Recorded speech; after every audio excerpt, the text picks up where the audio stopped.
चाहिए कि business law क्या होता है।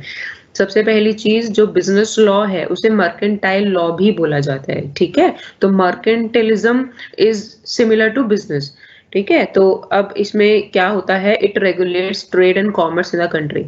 तो बिज़नेस लॉ का मतलब ही हो गया जो बिज़नेस को रेगुलेट करेगा। एक ऐसी बॉडी, एक ऐसा लॉ जो बिज़नेस का ट्रेड और कॉमर्स किस तरीके से होगा एक कंट्री में, उसके ऊपर जो रूल्स बने हुए हैं वो आप पढ़ते हैं बिज़नेस लॉ में, ठीक है? तो it deals with the rights and obligation arising out of business transaction. तो बिज़नेस में आपने बिज़नेस की डेफिनिशन पढ़ी होगी 12th क्लास में, 11th क्लास में अपने बॉम के सब्जेक्ट में।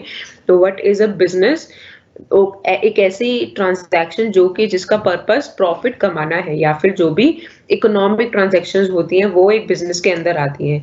तो एक ट्रांजैक्शन, सपोज अगर आप किसी शॉप पे जाकर पेन परचेज करते हो, तो ये भी एक बिजनेस ट्रांजैक्शन है। उसके लिए बिजनेस है, आपके लिए ये एक ट्रांजैक्शन है। तो आपने क्या करा है, कुछ उसको देकर, पैसे देकर, तो मतलब एक एक्सचेंज हुआ है, आपने पैसे के बदले में क्या लिया है, पेन लिया है। तो हर एक बिजनेस ट्रांजैक्शन आपका बिजनेस लॉ का पार्ट हो जाता है। तो हर एक बिजनेस ट्रांजैक्शन में एक पर्सन जिसको प्रॉमिसर बोलते हैं, दूसरा पर्सन जिसको प्रॉमिसी बोलते हैं, दोनों के ऊपर कुछ ना कुछ, किसी ना किसी के पास कुछ अधिकार है और किसी ना किसी के पास तो जिम्मेदारियां हैं, ऑब्लिगेशंस हैं। तो क्या क्या वो जिम्मेदारियां, ऑब्लिगेशंस हैं, ठीक है? और अगर आपके कोई ऑब्लिगेशन को फुलफिल नहीं करते तो उसको क्या क्या रेमेडीज अवेलेबल है, ये सब हम पढ़ते हैं बिजनेस लॉ में, ठीक है? तो law of contract is the most important law in the business law. तो बिजनेस लॉ का एक मेजर पार्ट है इंडियन कॉन्ट्रैक्ट एक्ट, ठीक है? तो अब हम इंडियन कॉन्ट्रैक्ट एक्ट 1872 के बारे में पढ़ते हैं। देखिए कितना पुराना है, हमें इंडिपेंडेंस नहीं मिली थी, मतलब ये अंग्रेज जब थे इंडिया में, जब they were ruling India, then it was created this Indian contract act of 1872, ठीक है? Without this act it was impossible to carry out business in a smooth manner. देखिए, अगर सबसे पहले आप ये समझने की कोशिश कीजिए कि लॉ की इम्पोर्टेंस क्यों है एक कंट्री को चलाने के लिए। इसके लोग किस तरीके से एक दूसरे के साथ बिहेव करते हैं, किस तरीके से ट्रांजैक्शंस करते हैं, सोशल होते हैं, हर चीजों के लिए आपको लॉ की जरूरत है। अगर लॉ नहीं होगा तो किसी के ऊपर कोई कुछ भी बोल के उस चीज को ना करेगा, नहीं कर सकता, ठीक है? और उसके पास, सामने वाले पर्सन के पास कोई रेमेडी नहीं है।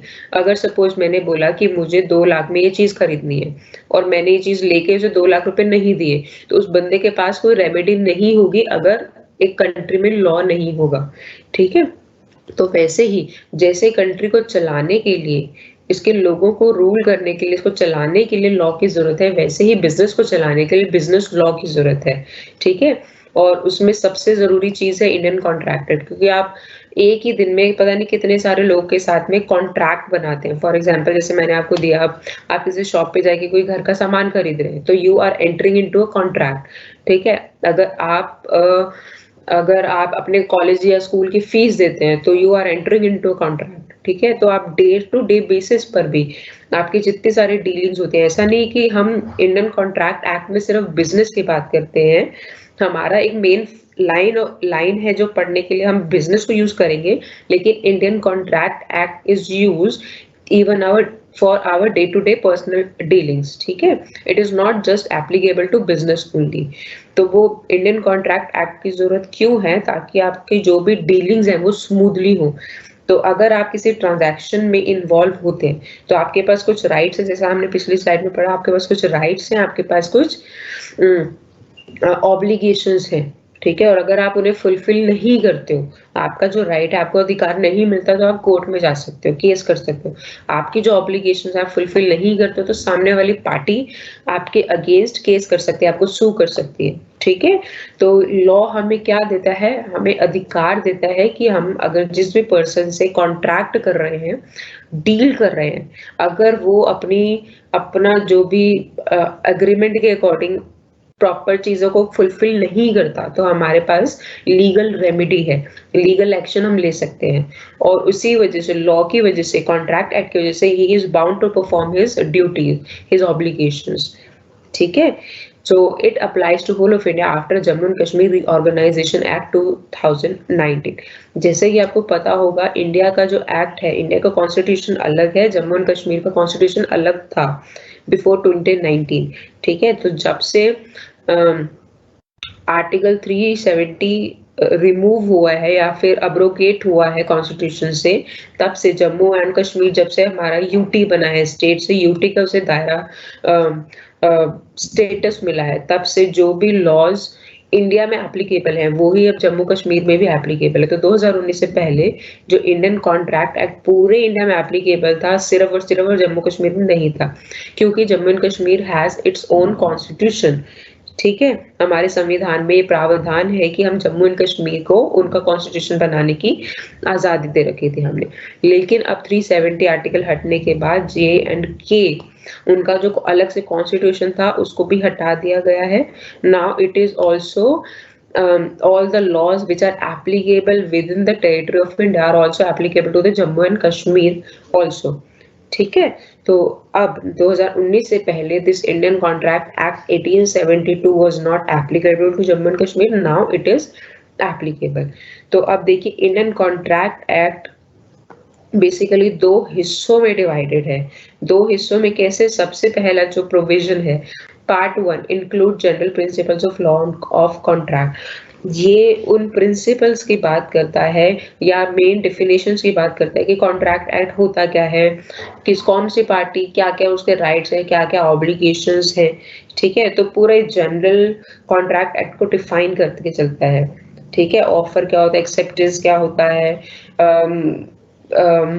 पार्टीज किस तरीके से कम्पिटेंट होते हैं कॉन्ट्रैक्ट में एंटर करने के लिए, कौन से कॉन्ट्रैक्ट्स इलीगल होंगे, कौन से एनफोर्सेबल होंगे, कौन से वॉइडेबल होंगे, कौन से वॉइड होंगे। तो जनरली क्या होता है कॉन्ट्रैक्ट एक्ट में, कौन क्या कैसे किस तरीके से, ये सब कुछ आपको मिलेगा फर्स्ट पार्ट में, which is about the general principles of law of contract. Second part जो है स्पेशल काइंड्स ऑफ कॉन्ट्रैक्ट्स के लिए है। इसमें कुछ तरीके के स्पेशल कॉन्ट्रैक्ट्स को डिफाइन किया गया है जो ये जिनके ऊपर ये लॉ ऑफ कॉन्ट्रैक्ट किसी तरीके से मॉडिफाइड वर्जन में एप्लीकेबल होगा, ठीक है। So this is special kind of contracts. It determines the circumstances. अब ये देखिए जो पर्पस है इंडियन कॉन्ट्रैक्ट एक्ट का, ये यहाँ पर डिफाइन होता है। It here means Indian Contract Act determines the circumstances in which promise made by the parties to a contract, ठीक है। तो जो एक कॉन्ट्रैक्ट में एंटर करते हैं वो at least 2 parties should be there. ऐसा नहीं है कि मैं अपने आप से ही कोई प्रॉमिस कर रही हूँ तो वो मैं अपने मेरा जो अपने आप से ही कोई प्रॉमिस है या रेजोल्यूशन है वो एक कॉन्ट्रैक्ट है, नहीं। There should be at least 2 parties, ठीक है। एक प्रॉमिस करता है, दूसरा उस प्रॉमिस को एक्सेप्ट करता है, इसको बोलते हैं कॉन्ट्रैक्ट इन सिंपल टर्म्स, ठीक है। So in which promise made by parties, party की बात नहीं कर रहे हम, पार्टीज की बात कर रहे हैं, because it involves more than 1 person, ठीक है। तो made by parties to a contract shall be binding on them, ये उनके ऊपर बाइंडिंग होगा, उन्हें अपनी राइट्स ऑब्लिगेशंस फुलफिल करने पड़ेंगे। And provide for the remedies against a person who fails to fulfil his promise, ठीक है। तो ये पर्पस है इंडियन कॉन्ट्रैक्ट एक्ट का कि जो भी एक कॉन्ट्रैक्ट के पार्टीज है, अब ये कॉन्ट्रैक्ट एक्ट होने के बाद क्या हुआ, जो भी उसके पार्टीज है उनके भी जो भी राइट्स और ऑब्लिगेशंस है, पहली चीज तो वो अब उनके ऊपर बाइंडिंग हो गए। आपने अगर आप कॉन्ट्रैक्ट में एंटर करते हो तो उसकी सारी कंडीशंस आपको फुलफिल करनी पड़ेंगी, पहली चीज। और अगर आप फुलफिल नहीं करते, कोई भी एक पार्टी अपने प्रोविजंस को फुलफिल नहीं करती, अपनी ऑब्लिगेशंस को फुलफिल नहीं करती, तो उसमें क्या होगा, आपके पास रेमेडीज हैं, आप कोर्ट में जा सकते हैं और आपको रेमेडीज अवेलेबल होंगी, कंपनसेशन मिलेगा या सामने वाली पार्टी को पेनल्टी मिलेगी, ठीक है। इस तरीके से you have some remedy against the non performance of functions performed by the other party, ठीक है। So this is the introduction to Indian contract act. अब देखिए सबसे पहले अगर हम इंडियन कॉन्ट्रैक्ट एक्ट की बात करते हैं तो हमें कॉन्ट्रैक्ट का मतलब पता होना चाहिए, which is defined in section 2 subsection H of the Indian contract act 1872. It says that a contract is an agreement enforceable by law. Okay, so it includes 2 main things. What is a contract? It is an agreement. It is an agreement which is enforceable by law. So anything which is enforceable by law will not be a contract. It has to be an agreement. And everything which is an agreement, it will not be a contract if it is not enforceable by law. तो ये दोनों condition अगर होंगी तो ही वो जो चीज है वो कॉन्ट्रैक्ट होगी, वो अग्रीमेंट कॉन्ट्रैक्ट बनेगा. Otherwise it will not constitute a contract, a valid contract. ठीक है, तो अब हमें लॉ की टर्म्स में अग्रीमेंट पता होना चाहिए. जनरली हम अग्रीमेंट किस चीज को बोलते हैं कि दो लोग हैं और किसी चीज पे अग्री हो जाते हैं तो उसको बोलते हैं अग्रीमेंट. ठीक है, अब देखिए यहाँ पे लॉ की टर्म्स में अग्रीमेंट का मतलब क्या है. Every promise and a set of promises forming the consideration for each other. ठीक है, अब देखिए प्रॉमिस और एवरी सेट ऑफ प्रोमिसेस क्या होता है. अग्रीमेंट का मतलब है at least two parties are there. एक आपको प्रॉमिस कर रही है, दूसरा उसे एक्सेप्ट कर रही है. ठीक है, तो बेसिकली क्या है, first person is making promise, या तो एक प्रॉमिस और सेट ऑफ प्रॉमिस, जिससे कि forming the consideration for each other. Consideration का मतलब है एक पार्टी दूसरी पार्टी को कुछ देगी, दूसरी पार्टी पहली पार्टी को कुछ देगी, तो दोनों को कुछ ना कुछ कंसिडरेशन मिलेगा. ठीक है, ऐसा नहीं है कि सिर्फ एक पार्टी को ही कुछ देना है, दूसरी पार्टी कुछ नहीं देगी उसको. ठीक है, तो ऐसा नहीं होगा, दोनों के ऊपर कुछ ना कुछ कंसिडरेशन होगा. जैसे कि फॉर एग्जाम्पल मैंने किसी को प्रॉमिस किया कि on your birthday I will give you this gift, a gift of watch. ठीक है, मैं आपको एक टाइटन की वॉच गिफ्ट करूंगी. तो क्या ये अग्रीमेंट है, क्योंकि यहाँ पे प्रॉमिस तो है लेकिन second party is not giving me anything, तो यहाँ पे उसके लिए कोई कंसिडरेशन नहीं है, सिर्फ मैं उन्हें कुछ दे रही हूँ, वहां से मुझे कुछ नहीं मिल रहा, तो it is not an agreement. ठीक है, तो सबसे पहली चीज यहाँ पे एक पर्सन दूसरे पर्सन को प्रॉमिस कर रहा है, दूसरा पर्सन भी बदले में उसे कुछ ना कुछ कंसिडरेशन में देगा, तो ही वो एग्रीमेंट होगा. ठीक है, फर्स्ट इज क्लियर. सेकेंड चीज इज यहाँ पे there is an offer made by first party and the second party will have to accept it. तो दोनों चीजें होनी चाहिए. प्रॉमिस को यहाँ पे हम ऑफर बोल सकते हैं. ठीक है, तो यहाँ पे पहली जो पार्टी है, देखिए प्रॉमिस का मतलब क्या होता है, when first party proposes something and second party accept it, then it becomes a promise. ठीक है, तो पहली पार्टी आपको क्या कर रही है, कुछ ऑफर कर रही है, आप अगर उसे एक्सेप्ट करते हैं तो दैट इज एन अग्रीमेंट. ठीक है, अगर आपका एक छोटा भाई कह रहा है कि ठीक है आप मुझे चॉकलेट, तो मैं आपको टॉफी दूंगा, ये ऑफर है उसकी तरफ से, अगर आप एक्सेप्ट करते हो तो it is an agreement. Okay, अब यहाँ पे देखिए क्या है, नेक्स्ट सेंटेंस है, समझ में आ गए दोनों पॉइंट, कहाँ क्यों अग्रीमेंट को हम किस तरीके से डिफाइन करते हैं. पहली चीज, एक यहाँ पे पर्सन ऑफर करेंगे, दूसरे एक्सेप्टेंस करेंगे, जिसे प्रॉमिस बोलते हैं. तो प्रॉमिस का मतलब है जब एक्सेप्ट हो जाता है कोई भी प्रपोजल या ऑफर, उसे प्रॉमिस कहा जाता है. तो या तो प्रॉमिस होगा और उसके बाद कंसिडरेशन होगी फॉर बोथ, दोनों के बीच में लेन देन होगा किसी तरीके का. ठीक है, और इसके बाद नेक्स्ट पॉइंट है, there must be at least two persons. तो कोई ना कोई दो पर्सन होंगे जिनके बीच में अग्रीमेंट होगा. ऐसा नहीं है, दो से ज्यादा हो सकते हैं बट दो से कम नहीं हो सकते. अगर मैं खुद के साथ कुछ अग्री करती हूँ, मैं अपने आप को प्रॉमिस करती हूँ, अपने आप को ऑफर करती हूँ कि मेरे बर्थडे पे मैं अपने लिए शॉपिंग करूंगी, मैं अपने लिए परचेजेस करूंगी, तो वो कोई अग्रीमेंट नहीं है. अग्रीमेंट के लिए the basic thing is there should be at least two persons, promisor जो प्रॉमिस करते हैं और प्रॉमिसी जो उसे एक्सेप्ट करेंगे. ठीक है, two person, and there must be consensus in the same sense. consensus का मतलब यहाँ पे है कि दोनों चीज के लिए रेडी है. ठीक है, आपने ऑफर किया, दूसरे पर्सन ने एक्सेप्ट किया उसी सेंस में जिस सेंस में आपने ऑफर किया. अगर सेंस गलत हो गई तो भी वो अग्रीमेंट नहीं होगा. फॉर एग्जाम्पल, एक पर्सन का घर है नॉर्थ दिल्ली में, साउथ दिल्ली में, पर्सन ए. ठीक है, A has given offer to buy his house to B. ठीक है, एक पर्सन है, B दूसरा पर्सन है, A के पास दो घर है, एक नॉर्थ में एक साउथ में. A ने ऑफर किया अपना नॉर्थ वाला घर बेचने का टू B. B को लगा कि जो प्रॉमिस है, जो ऑफर है, वो साउथ वाले घर को बेचने का है. ठीक है, तो यहाँ पे दोनों रेडी हो गए, दोनों में कंसेंसस है. बट क्या उसे सेम सेंस में समझा गया है? नहीं। तो यहाँ पर भी अग्रीमेंट की डेफिनेशन फुलफिल नहीं होती, इसे हम अग्रीमेंट नहीं बोलेंगे। तो जो भी ऑफर है वो सेम सेंस में ही एक्सेप्ट होना चाहिए, ये भी एक कंडीशन है अग्रीमेंट होने की, ठीक है। And next last thing about agreement is all agreements are not contracts but all contracts are agreements, ठीक है। तो देखिए कुछ अग्रीमेंट्स होते हैं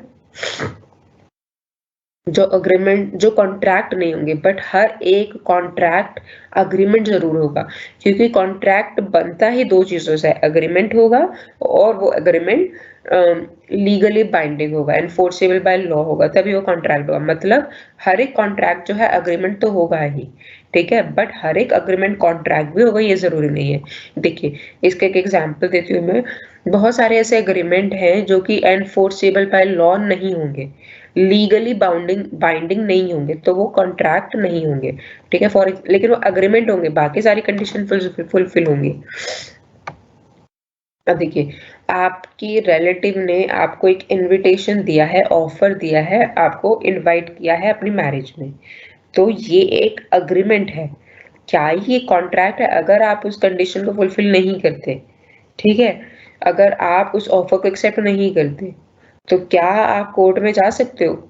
नहीं, ठीक है। तो यहाँ पे ऑफर है, एक्सेप्टेंस है, दो लोग हैं, कंसेंसस है, सेम सेंस में समझा गया है, बट फिर भी ये एक कॉन्ट्रैक्ट नहीं है, क्योंकि ये लीगली बाइंडिंग नहीं है।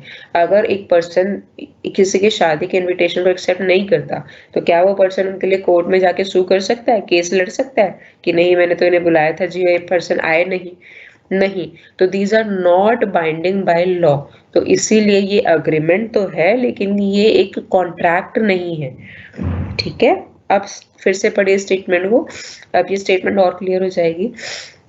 All agreements are not contract but all contracts are agreements, ठीक है, क्लियर। तो ये है मीनिंग अग्रीमेंट का इन टर्म्स ऑफ लॉ। अब सेकेंड चीज एनफोर्सेबल बाय लॉ का मतलब क्या है? That both the parties have some legal obligations, ठीक है। So if one party is not fulfilling its obligation, the second party has a remedy to sue the first party or to take legal action against the first party. तो इसको बोलते हैं enforceable by law. तो हर एक agreement जो enforceable by law है, जिसके एवज में आप कोर्ट में जाके रेमेडीज अवेलेबल है, कोर्ट में जाके केस कर सकते हैं अगर वो चीजें फुलफिल नहीं होती, उसको कॉन्ट्रैक्ट बोलते हैं, ठीक है। Legal obligation, so it must be enforceable by law. तो अगर कोई अग्रीमेंट की टर्म्स एंड कंडीशन एक पार्टी फुलफिल नहीं करती, तो उसके अगेंस्ट में you can go to the court, तो इसको बोलते हैं एनफोर्सेबिलिटी। तो ये लीगली बाइंडिंग है दोनों पर्सन या जो दो भी पार्टीज हैं उनके ऊपर, उसको बोलते हैं legal obligation. No legal obligation in social, religious and moral obligation.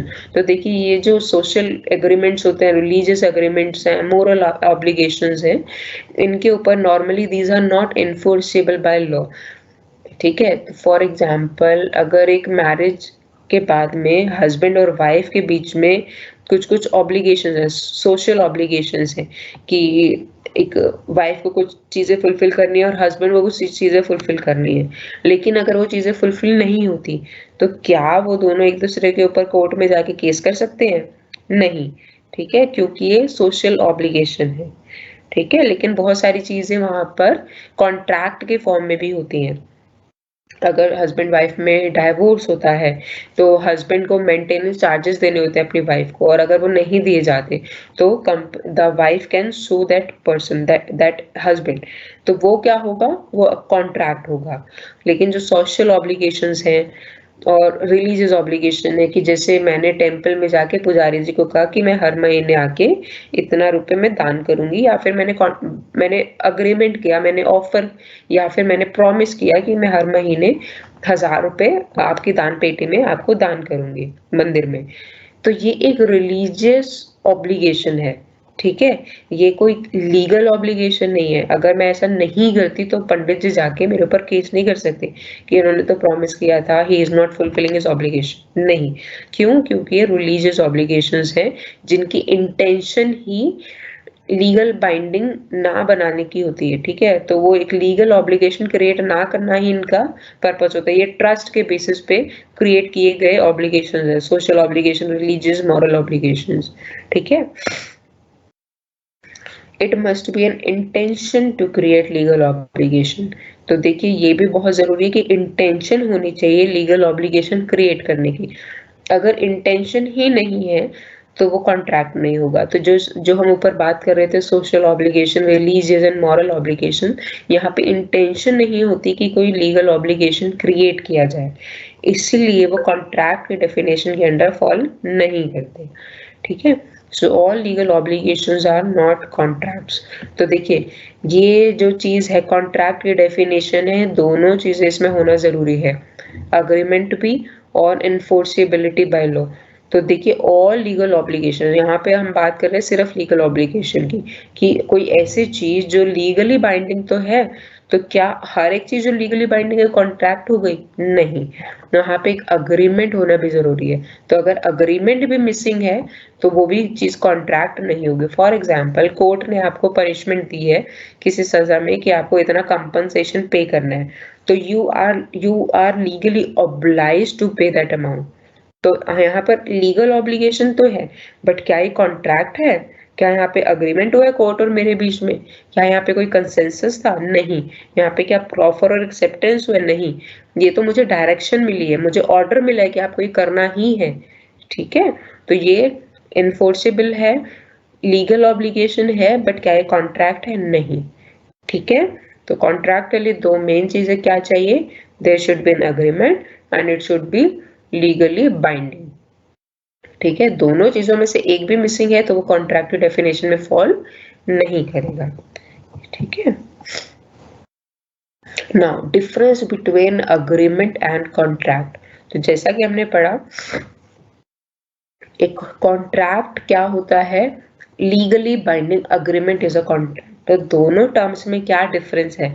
देखिए point, examination point of view से ये आपका बहुत ही इंपॉर्टेंट टॉपिक है, difference between agreement and contract. तो अगर हम लॉ की बुक नहीं पढ़ते, in general terms both are same, कि हम लोग अग्री करते हैं इसका कॉन्ट्रैक्ट होता है, तो बहुत सारे लोग के लिए both are same. But law के टर्म्स में दोनों में क्या क्या डिफरेंसेस हैं तो हम इस स्लाइड में पढ़ते हैं। फर्स्ट इज अग्रीमेंट का मतलब है ऑफर और उसको कोई एक्सेप्ट कर ले, मतलब समझ गए, ये एक प्रॉमिस हो गया, एक पर्सन ने ऑफर किया दूसरे ने एक्सेप्ट किया तो वो अग्रीमेंट है। कॉन्ट्रैक्ट का मतलब है ऑफर किया, एक्सेप्टेंस हुई और उसके ऊपर लीगल ऑब्लिगेशन भी है, तो ऑफर प्लस एक्सेप्टेंस क्या होगा? Agreement plus legal obligation. तो यहाँ पे एक और चीज जुड़ जाती है कॉन्ट्रैक्ट में कि यहाँ पे लीगल बाउंडेशन भी है, which is not there in case of the agreement, ठीक है। तो ये आपका first major difference. Second is it does not create legal obligation, क्योंकि अग्रीमेंट जो होते हैं वो लीगली बाइंडिंग भी हो सकते हैं, नॉन लीगल बाइंडिंग भी हो सकते हैं। सोशल एग्रीमेंट हैं, रिलीजियस एग्रीमेंट्स हैं, मॉरल एग्रीमेंट्स हैं, they do not create any legal obligation but still they are agreement. But in case of contract it has to be necessarily a legal obligation, तभी वो contract होगा, ठीक है। Second point clear.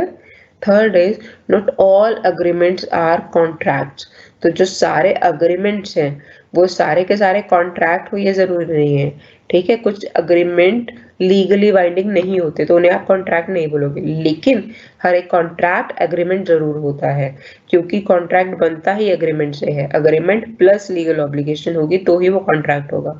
So all contracts are agreement but all agreements are not contracts, ठीक है। और वैसे ही last point is agreement is not binding. अगर दो पार्टीज अग्रीमेंट में ऑफर करती है, एक्सेप्टेंस करती है और कोई फुलफिल नहीं करता तो ये उसके ऊपर बाइंडिंग नहीं है, ठीक है। But in contract the it is binding, the contract is binding on both the parties, ठीक है। और अगर वो बाइंडिंग नहीं होगा तो वो कॉन्ट्रैक्ट नहीं होगा, वो बाइंडिंग है तभी वो कॉन्ट्रैक्ट है, ठीक है। नाउ एक वैलिड कॉन्ट्रैक्ट के लिए और क्या क्या होना जरूरी है? सबसे पहली चीज तो अग्रीमेंट होना चाहिए, ये हम पढ़ चुके हैं अग्रीमेंट का मतलब क्या होता है।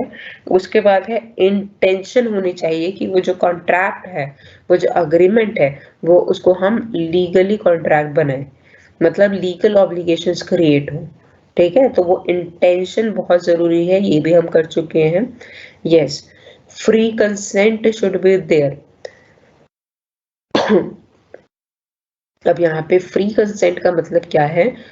देखिए, एक पर्सन है मिस्टर ए, दूसरे पर्सन है mister B. Mister A gun point पे मिस्टर बी को कहते हैं कि आप अपनी बाइक मुझे बेचो और उसके बदले में ये लो 5 लाख रुपए या फिर 50,000 रुपए। ठीक है, गन पॉइंट पे। तो बी के पास कोई ऑप्शन ही नहीं है मना करने का, उसको अपनी जान पे आ रही है। तो बी ने क्या कहा कि ठीक है भैया, आप मुझे 50,000 रुपए दो और ले लो मेरी बाइक। मेरे पास तो ये ऑप्शन ही नहीं है कि मैं इस ऑफर को रिजेक्ट कर सकूं। ठीक है, तो यहाँ पे क्या है, ये एक वैलिड कॉन्ट्रैक्ट नहीं होगा, क्योंकि जो सेकंड पार्टी है जिसे एक्सेप्ट करना है उनकी फ्री कंसेंट नहीं है। फ्री कंसेंट का मतलब है वो अपनी मन मर्जी से वो ऑफर को एक्सेप्ट भी कर सकते हैं और उसे रिजेक्ट भी कर सकते हैं, ये उनके कंसेंट के ऊपर है कि वो एक्सेप्ट करते हैं नहीं। लेकिन अगर फ्री कंसेंट नहीं है, मतलब सेकंड पर्सन है is bound to give acceptance, उसके पास ऑप्शन नहीं है, उसके पास मजबूरी है, उसे एक्सेप्ट करना पड़ेगा ऑफर, तो वो एक वैलिड कॉन्ट्रैक्ट नहीं बनेगा। ठीक है, capacities of party to contract. अब देखिए, जो पार्टीज इसमें कॉन्ट्रैक्ट कर रहे हैं वो प्रॉपर उनकी कैपेसिटी भी होनी चाहिए। फॉर एग्जाम्पल, एक 5 साल का बच्चा 20 साल के अंकल जी के साथ में कॉन्ट्रैक्ट करता है, अग्रीमेंट करता है कि आप मुझे चॉकलेट दो और उसके बदले में, या फिर आप मुझे अपनी बाइक दे दो, मैं आपको 50,000 रुपए दे दूंगा अपने पापा से लेके। क्या ये एक वैलिड कॉन्ट्रैक्ट होगा? नहीं, because of the incapacity of that child. ठीक है, तो पार्टीज का कैपेबल होना भी जरूरी है कॉन्ट्रैक्ट के लिए। तो जैसे कि माइनर हो गया, या फिर एक person who is of unsound mind, तो वो मेंटली इज नॉट एबल। तो क्या अगर वो पर्सन किसी कॉन्ट्रैक्ट में, किसी अग्रीमेंट में एंटर करता है, तो चाहे वो लीगली बाउंड हो, बट क्या वो कॉन्ट्रैक्ट होगा? नहीं। क्यों? क्योंकि वो कैपेबल लोगों के बीच में हुआ कॉन्ट्रैक्ट नहीं है। ठीक है, तो इस केस में भी capacity if not there, then it will not constitute a valid contract. Lawful consideration. देखिए, कंसिडरेशन लॉफुल होनी चाहिए। फॉर एग्जाम्पल, अनलॉफुल कंसिडरेशन की बात करते हैं। एक पर्सन ने दूसरे पर्सन के साथ, मिस्टर ए ने मिस्टर बी के साथ में डील किया कि आप मुझे 50,000 दो, उसके बदले में 50,000 के बदले में आप ये वाले ड्रग्स लो। ठीक है, तो क्या ये एक वैलिड कॉन्ट्रैक्ट है? नहीं। क्यों? क्योंकि यहाँ पे कंसिडरेशन ही वैलिड नहीं है। ठीक है, तो सिमिलरली लॉफुल ऑब्जेक्ट, तो जिस ऑब्जेक्ट के ऊपर आप ऑफर कर रहे हो वो भी लॉफुल होना चाहिए। ठीक है, तो it is similar to lawful consideration. For example, कोई भी अनलॉफुल चीज आप बताइए, उसके ऊपर अगर कोई कॉन्ट्रैक्ट होता है तो वो भी क्या होगा? वैलिड कॉन्ट्रैक्ट नहीं होगा। ठीक है, next is agreement not expressly declared void.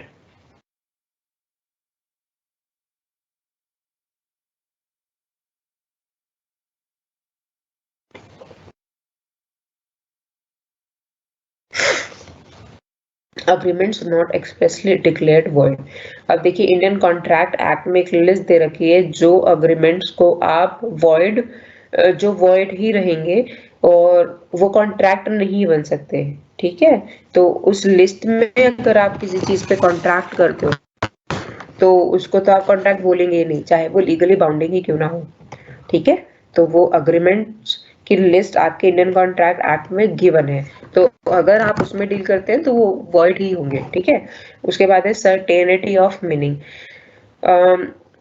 क्या वो चीज सर्टेन है जिसके बारे में आपने अग्रीमेंट किया है?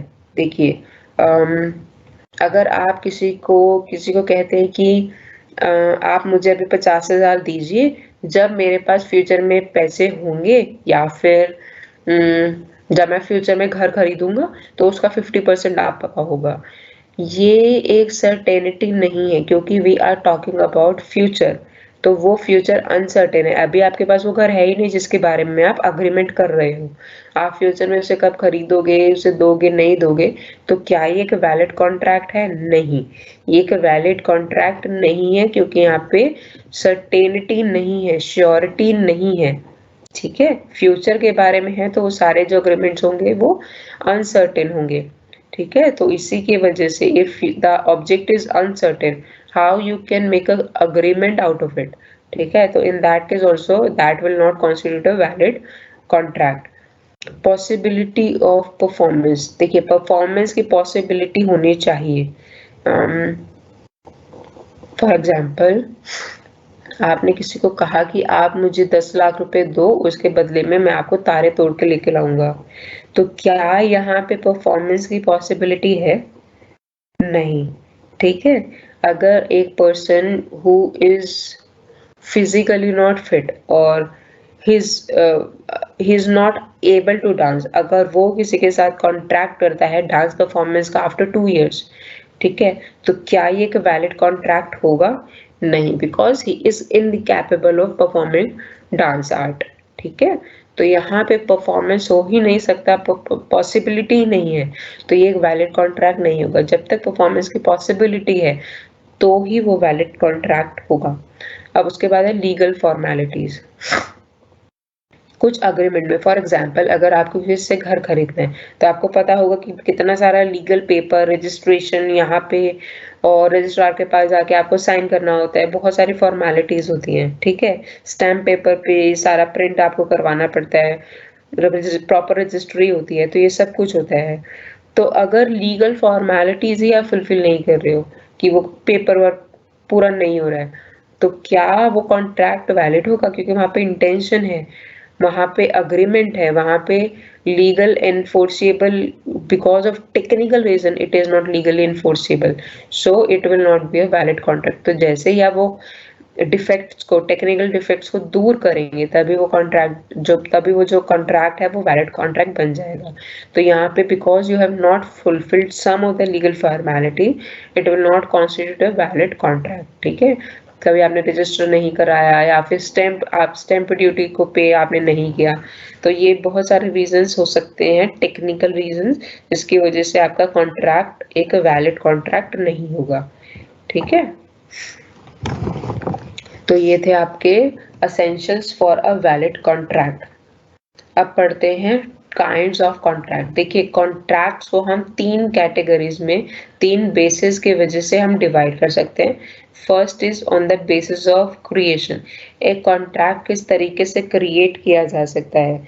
Second is on the basis of execution, तो वो कितना पूरा काम उस पे हो चुका है, जो भी उसमें टर्म्स एंड कंडीशंस से वो कितनी फुलफिल हो चुकी है, उसके बेसिस पे कॉन्ट्रैक्ट का डिवीजन है 5 पार्ट्स में। And last is legally enforceability, उसकी लीगली बाउंडेशंस क्या है, इसके बेसिस पे there are 5 kinds of contract.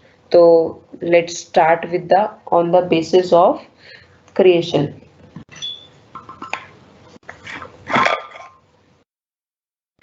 अगर आप में से किसी को कोई डाउट है तो आप पूछ सकते हैं, चैट बॉक्स में मेंशन कर सकते हैं।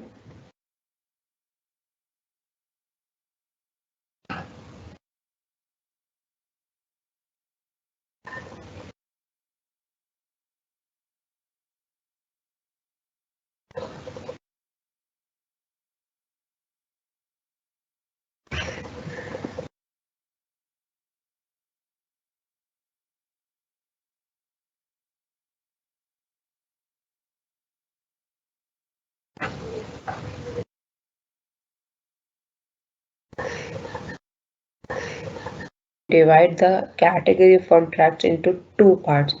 One part is in which the contract is expressed, and the second part is in which the contract is implied. It is not in writing, it is not orally expressed, it is just implied contract. So let's first do the express contract.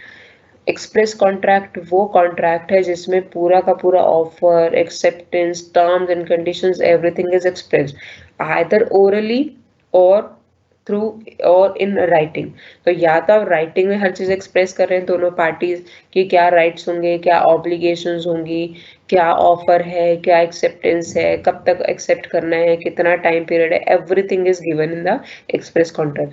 तो या तो ये verbally है, आप लोग दो लोग बातों बातों में ही एक कॉन्ट्रैक्ट बना लेते हैं, नथिंग इज इन राइटिंग, तो उसको बोलते हैं एक्सप्रेस कॉन्ट्रैक्ट। तो या तो वो राइटिंग में है या फिर वर्बली आप बात करके कॉन्ट्रैक्ट क्रिएट कर रहे हैं, तो इसको बोलते हैं एक्सप्रेस कॉन्ट्रैक्ट, जहाँ की सारी terms, conditions, what, why, how, everything is expressed properly. And second category is when there is a contract which is implied. आपने कुछ एक्सप्रेस नहीं किया है but still you have entered into contract with another party, ठीक है, because you have used the services of one party. For example, whenever you purchase a ticket of DTC बस, ठीक है, आपने DTC बस की टिकट परचेज की, तो क्या आपने कुछ एक्सप्रेस किया? कुछ नहीं, आपने डीटीसी बस की टिकट परचेज की, उस बस में एंटर किया, और अब ये ऑब्लिगेशन है बस कंडक्टर की या बस ड्राइवर की कि आपको उसी लोकेशन पे जहाँ की आपने टिकट ली है वहां पे उसको उतारने की। तो ये एक इम्प्लाइड कॉन्ट्रैक्ट है, कुछ एक्सप्रेस नहीं हुआ, किसी ने कुछ नहीं कहा, सीधा एक टिकट ली और आपने उस एक कॉन्ट्रैक्ट में एंटर की, और दूसरे पर्सन का ऑब्लिगेशन बन जाता है उस कॉन्ट्रैक्ट को फुलफिल करना। अगर सपोज आपने जो टिकट ली है ड्राइवर ने उसे वहां पे रुकने से मना कर दिया, तो यू कैन सू हिम, ठीक है। तो ये होता है इम्प्लाइड कॉन्ट्रैक्ट। एक और एग्जांपल लेते हैं, आपने देखा होगा बहुत कभी आप रेलवे स्टेशन जाएंगे तो क्या होता है वहाँ पे, नई दिल्ली के रेलवे स्टेशन है या पुरानी दिल्ली का जो रेलवे स्टेशन है, वहां पे आप जाते हैं, सामान रखते हैं, और कूली क्या करते हैं, आते हैं और आपका सामान बिना आपसे कुछ बात किए उठाकर चलने लग जाते हैं कि भैया ये लो, हमने तो आपको अपनी सर्विसेज दे दी। तो अगर एक पर्सन ने अपनी सर्विसेज दे दी और आपने उसको बेनिफिट, उन सर्विसेज का बेनिफिट लिया है, तो जो कॉन्ट्रैक्ट है वो एक लीगली वैलिड कॉन्ट्रैक्ट हो जाएगा। तो now you are also obliged to pay the amount to the coolie because you have benefited from the services of the coolie। अगर आप सर्विस लेने से मना कर देते हैं तो आप लीगली बाइंडिंग नहीं है, लेकिन आपने सर्विसेज भी ले ली, उसके बाद अगर आप कहेंगे कि नहीं आप पैसे नहीं देंगे, क्योंकि कूली ने तो बात ही नहीं करी आपसे, आपसे पहले नेगोशिएट करता है कि कितना और किस तरीके से करना है,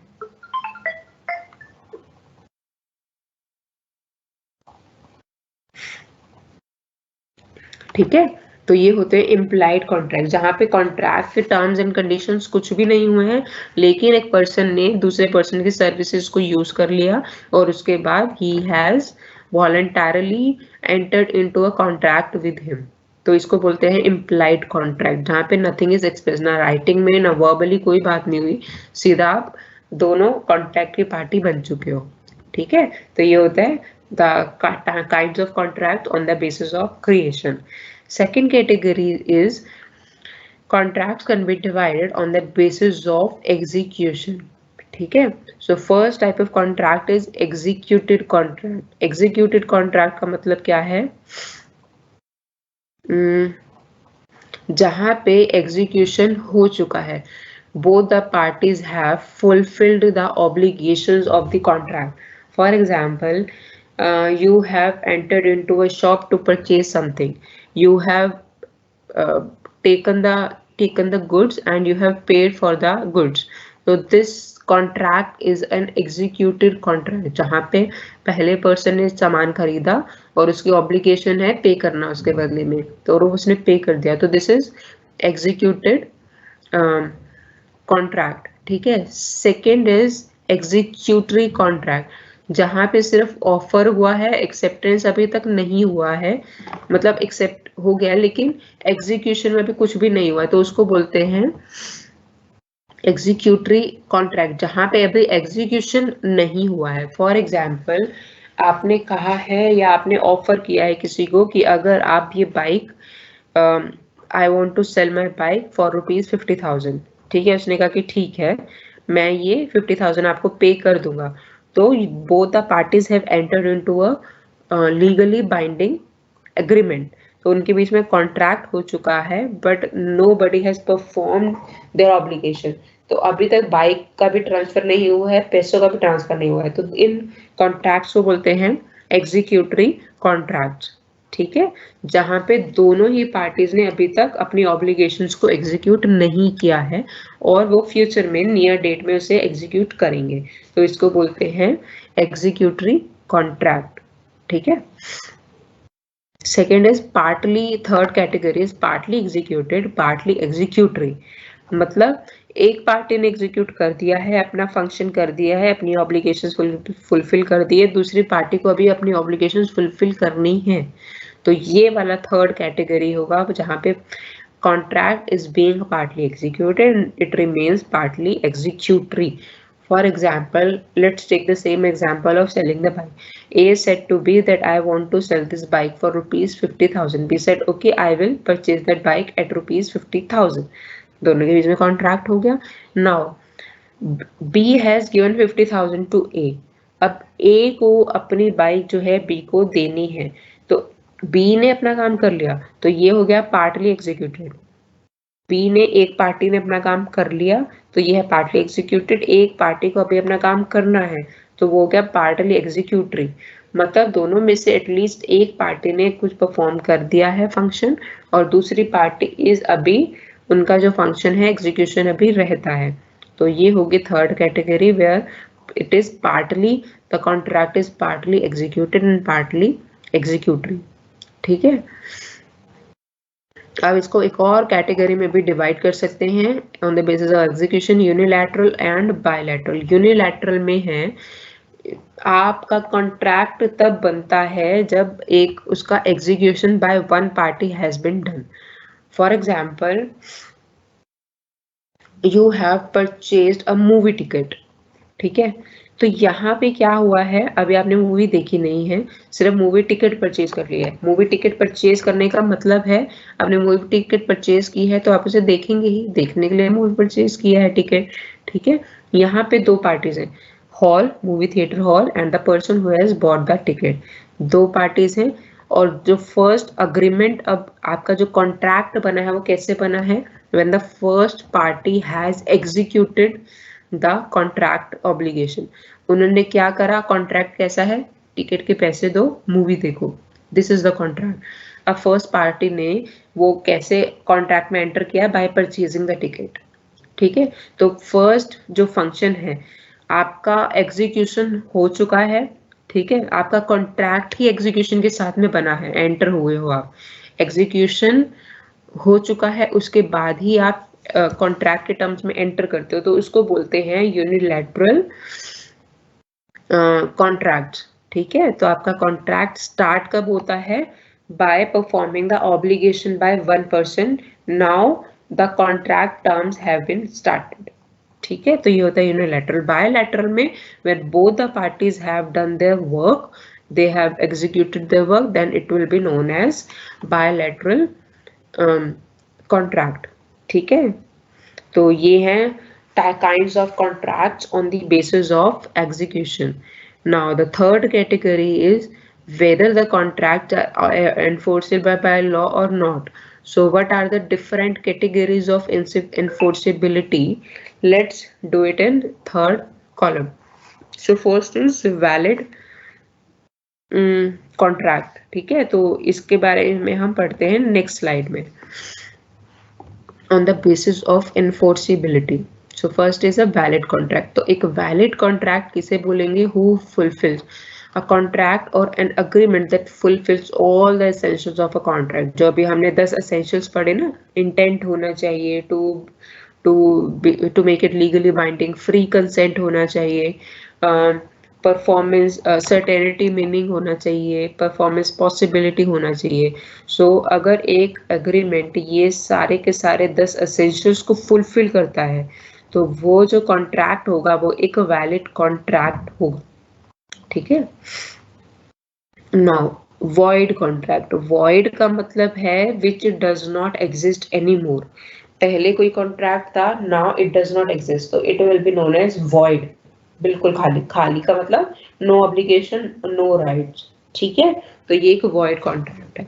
अब देखिए, वॉइड का मतलब यहाँ पे आपको समझ में आ गया. एक कॉन्ट्रैक्ट वॉइड कैसे हो सकता है, it is valid at inception but later become unenforceable. तो पहले ये बिल्कुल एक वैलिड कॉन्ट्रैक्ट था, हर एक एसेंशियल को पूरा कर रहा था, अब उसके बाद letter it become अनएनफोर्सिएबल।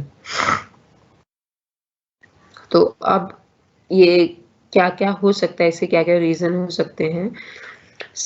Reasons could be due to impossibility of performance, change of law etcetera. अब देखिए, आप जो पहले कर सकते थे वो आप नहीं कर पा रहे हो, वो नहीं कर पाओगे, तो वो it will become unenforceable. For example, there is a contract between a dancer and a theater, and theater said on this date, on 20th of Jan, you will have to perform at our theater. ठीक है, तो उनको जो है, जो dancer है, उनको payment मिल चुका है, मतलब इन दोनों के बीच में, थिएटर के बीच में, डांसर के बीच में, they have entered into contract, ठीक है। But now before 20 Jan the dancer has met with a very brutal accident. उनका एक्सीडेंट हो जाता है, उनके एक पैर में प्रॉब्लम हो जाती है। Now she is unable to perform dance.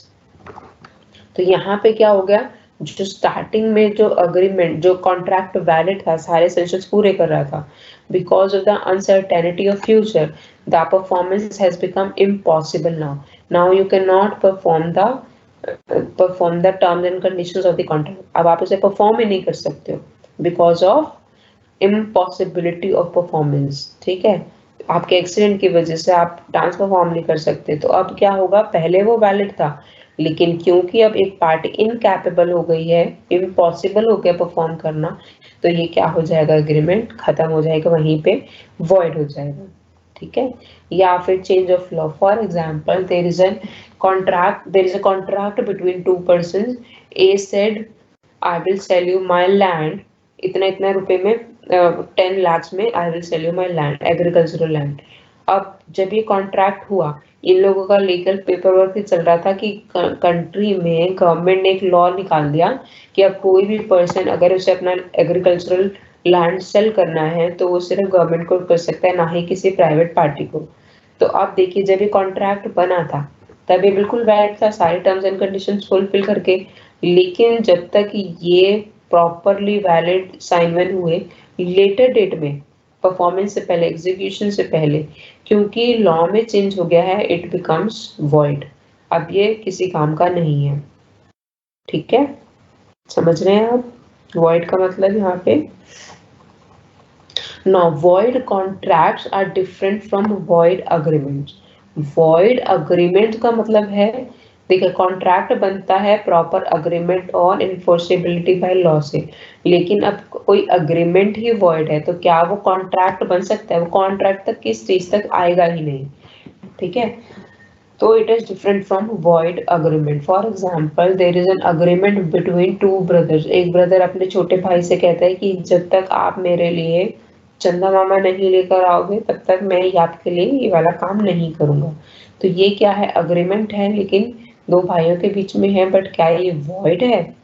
Yes, it is an void agreement. लेकिन क्या ये एक वैलिड या वॉइड कॉन्ट्रैक्ट है?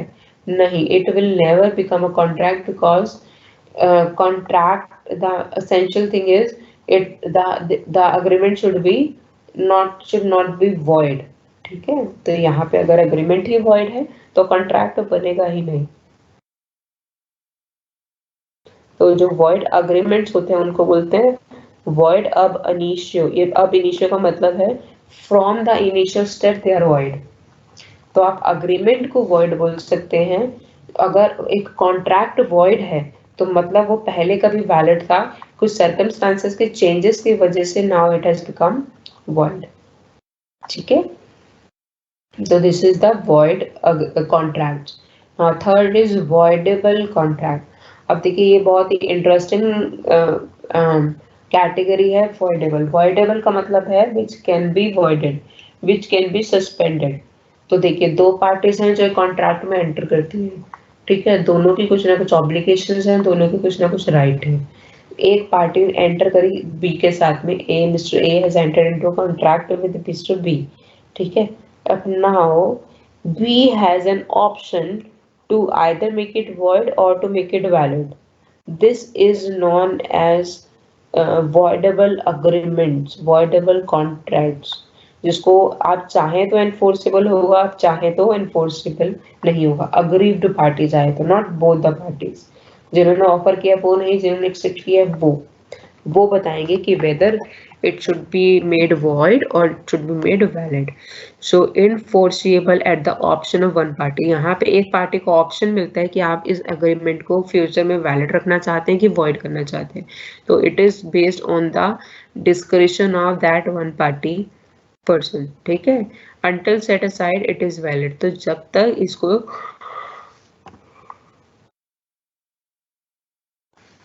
तक इसको प्रॉपरली साइड नहीं किया जाता तब तक ये एक वैलिड कॉन्ट्रैक्ट ही है। When consent is not free, देखिए ये हम पढ़ चुके हैं, consent should B free when it is an essential for a valid contract. एक वैलिड कॉन्ट्रैक्ट होने के लिए जो एक बहुत जरूरी चीज है कि कंसेंट आपकी फ्री होनी चाहिए। अगर कंसेंट फ्री नहीं है तो जो अग्रीव्ड पार्टी है, जो सेकेंड पार्टी है, उनके पास ये ऑप्शन है कि या तो वो उसे वॉइड डिक्लेयर कर दे या उस चीज को वैलिड माने। फॉर एग्जाम्पल, मिस्टर ए ने गन पॉइंट पे मिस्टर बी को कहा कि you have to sell me your bike for ₹50,000।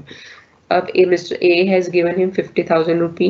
B की जो क्या है, एक फ्री कंसेंट नहीं है, उनकी ये मजबूरी है, उनके ऊपर ये डर है, उन्हें अपनी बाइक को सेल करना पड़ेगा, ठीक है।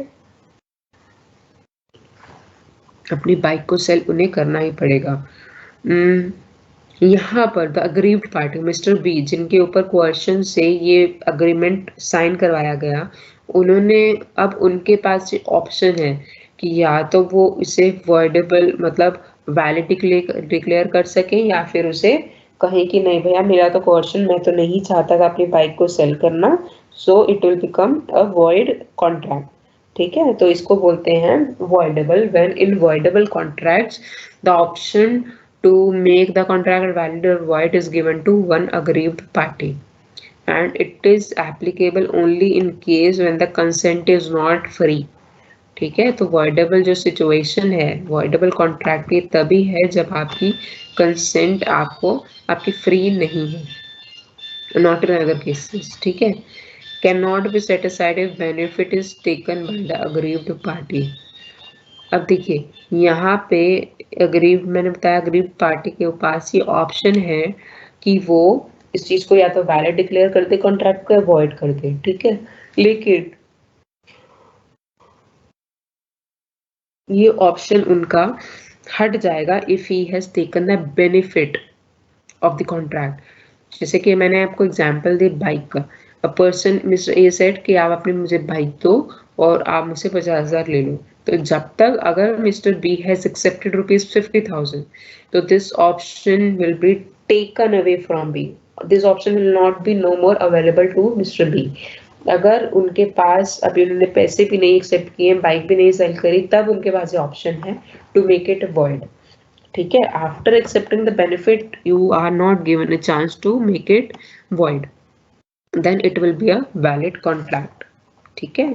So these are valid, void and voidable contracts. The next is on the basis of enforceability, two are left, which is illegal and unenforceable contracts. आप मुझे 2 मिनट दीजिए बस, मैं थोड़ा सा ब्रेक लेकर आती हूँ, मैं पानी पी कर आती हूँ, तब तक आप इसे रिवाइज कीजिए। कोई डाउट है तो आप मुझसे पूछ सकते हैं, ठीक है। आप चैट बॉक्स में लिख सकते हैं।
हाँ जी, so we were doing kinds of contracts on the basis of enforceability. We have done the void contracts, valid contracts, and the voidable contracts. Okay.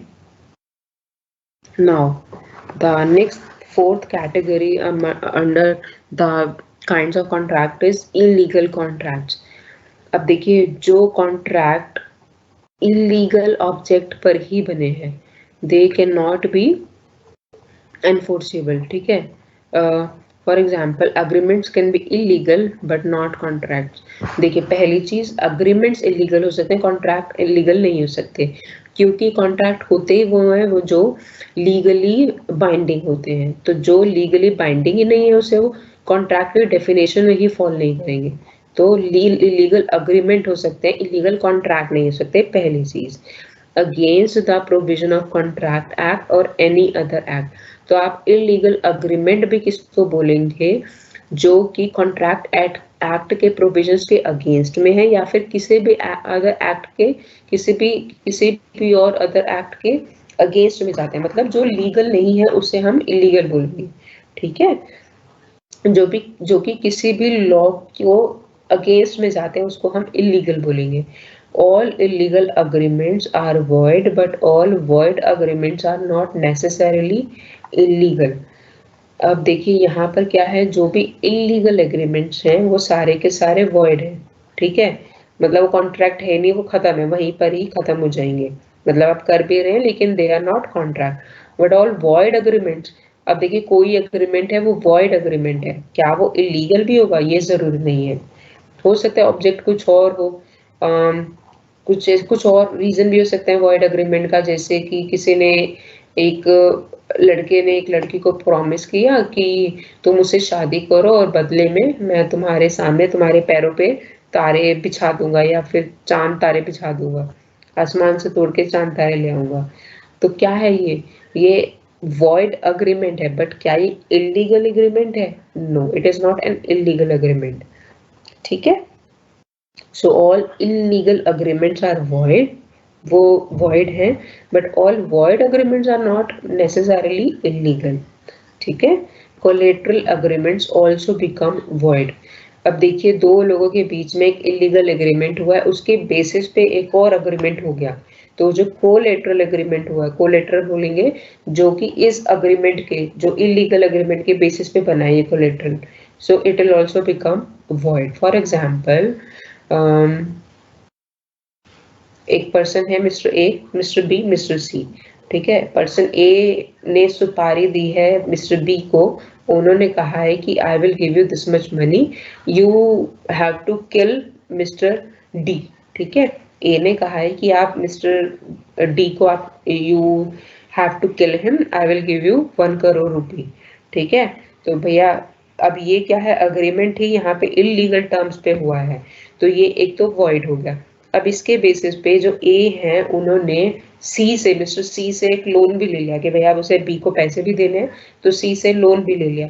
तो जो कोलेटरल अग्रीमेंट है ए और सी के बीच में, which is dependent on the agreement between A and B. ठीक है. तो ये जो कोलेटरल अग्रीमेंट है ये भी वॉइड हो जाएगा, क्योंकि ए और बी का कॉन्ट्रैक्ट अग्रीमेंट वॉइड है. उसके बेसिस पे ए और सी के बीच में जो अग्रीमेंट बना है, which is known as collateral. Collateral का मतलब समझ रहे हैं आप, which is dependent on the first agreement. तो ये वाला जो अग्रीमेंट है ए और सी के बीच में, ये भी वॉइड हो जाएगा. So these are illegal agreement. So please keep in mind, illegal agreements can be there, but illegal contracts cannot be there. A contract is never illegal. ठीक है. अगर आप एक इलीगल अग्रीमेंट को एनफोर्सेबल कराना चाहेंगे तो एनफोर्सेबल ही नहीं होगा. ठीक है ना. And the last category is unenforceable contracts, जो कि एनफोर्स ही नहीं हो सकते. ठीक है. They are valid but can not be enforceable because of technical defect, जो कि टेक्निकल प्रॉब्लम्स की बात हमने एसेंशियल्स में भी करी थी.